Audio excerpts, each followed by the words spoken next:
សួស្តីទៅកាន់ពុកម៉ែបងប្អូនថ្ងៃនេះយើងមានមុខម្ហូបមួយស្លក្បាលត្រីជាមួយត្រួយស្លឹកត្រួយអំពិលបាទមើលតំណងបងប្អូនពុកម៉ែបងប្អូនអាចសាកបងបានមានគ្រឿងផ្សំមានដូចជាទឹកត្រីអំបិលចេង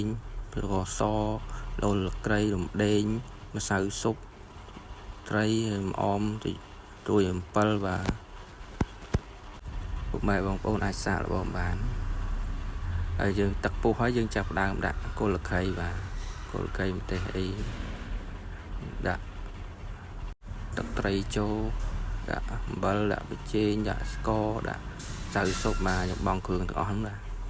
ហើយដាក់បន្ទាប់ពីយើងពុះហើយយើងដាក់ក្បាលត្រីចូល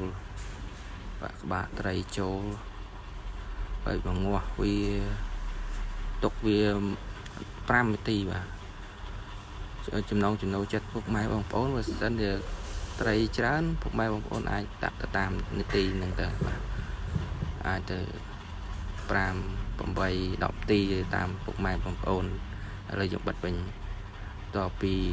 បាត់ហើយវាយើងបើកមកក្តៅចាប់ដើមឆ្អិនប្រើយើងដាក់មកដាក់ត្រួយអំពិលចូលហើយយើងកូរវាបន្តិចឲ្យសព្វទៅឲ្យវាកុំឲ្យវាបែកត្រីយើងដាក់កូរថ្នមបិទវិញហើយមើលតែវារៀងឆ្អិនតិចហើយបានយើងដាក់ម្អមចូលដើម្បីឲ្យវាមានជាតិឈ្ងុយបើពុកម៉ែបងប្អូន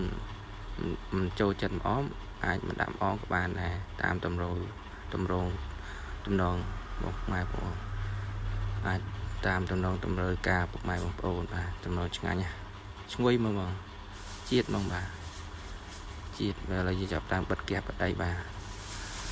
បិទគះហើយយើងដុសមកញ៉ាំបាទអូញ៉ាំមើលតែអ្នកញ៉ាំជាតិដល់ក៏ដាក់សាអូឆ្ងាញ់ណាពុកម៉ែបងប្អូនជូរមកល្មមវាមិនជូរខ្លាំងពេកមកល្មមឆ្ងាញ់មើលវឹបដាក់វឹបអូជាតិដល់ក៏ជាតិបាទ